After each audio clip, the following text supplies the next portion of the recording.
en début d'année 2017, la FHF a souhaité remettre au cœur de ses travaux la question de l'attractivité. Mais l'attractivité, notamment l'attractivité médicale, c'est bien sûr attirer, c'est aussi fidéliser, c'est prendre soin des professionnels de santé.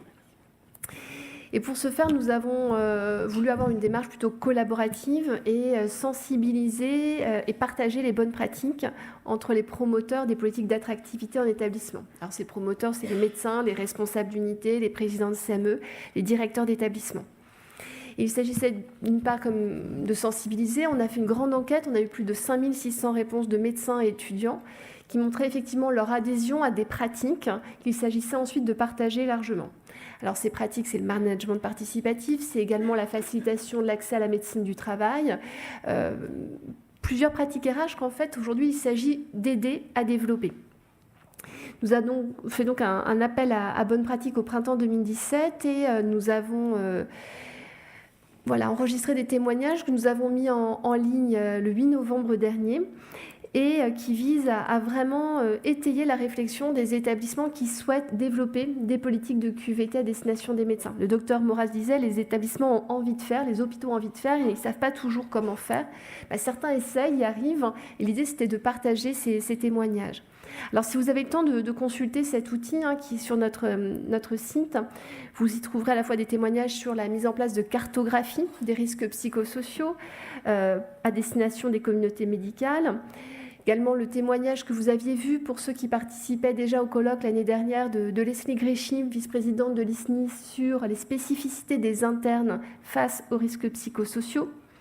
Également des présentations de dispositifs de médiation, avec l'exemple de celui du CHU de Saint-Étienne qui est présenté par le professeur Lang et qui montre comment un établissement peut mettre en place des outils très très pratiques de médiation et de conciliation.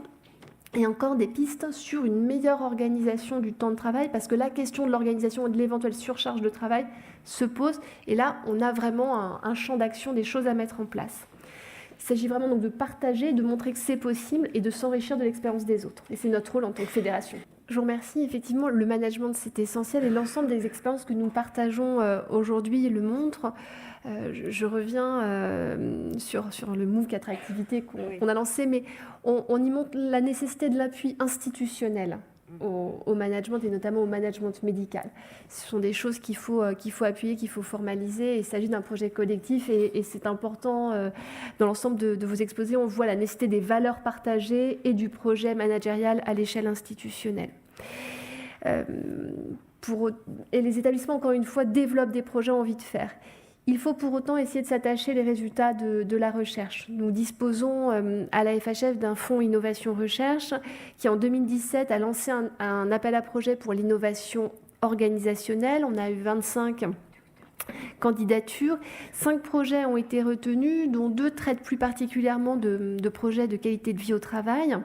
Un dossier qui a été déposé par l'APHM qui traite plus de la reconnaissance.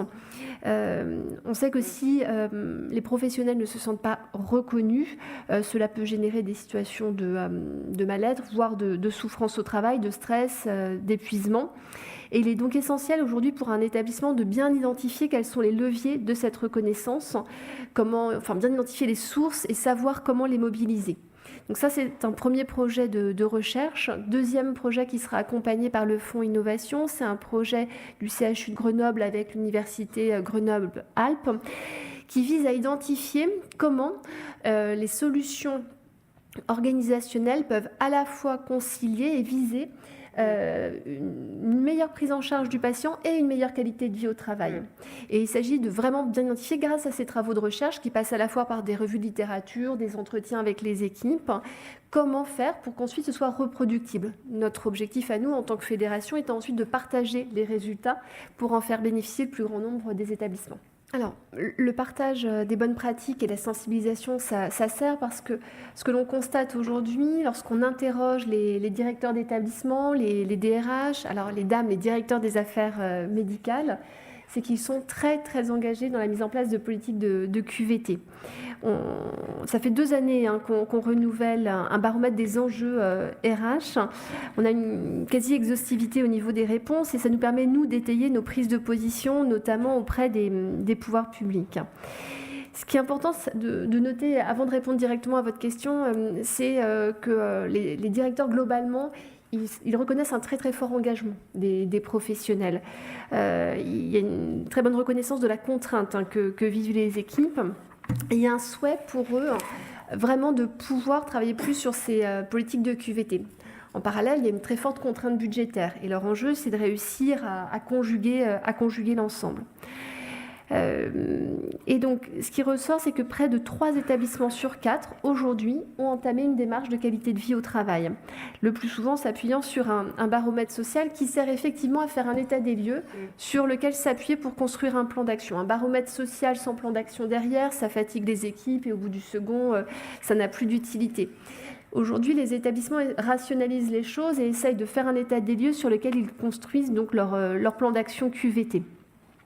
Et ce que je voulais partager avec vous aujourd'hui, c'est que ces plans d'action QVT, ils sont très structurants. Ils touchent avant tout sur l'organisation du travail et le management. On n'est pas dans le cosmétique. Il peut y avoir des actions de type conciergerie, mais ce n'est pas ça aujourd'hui que travaillent les établissements.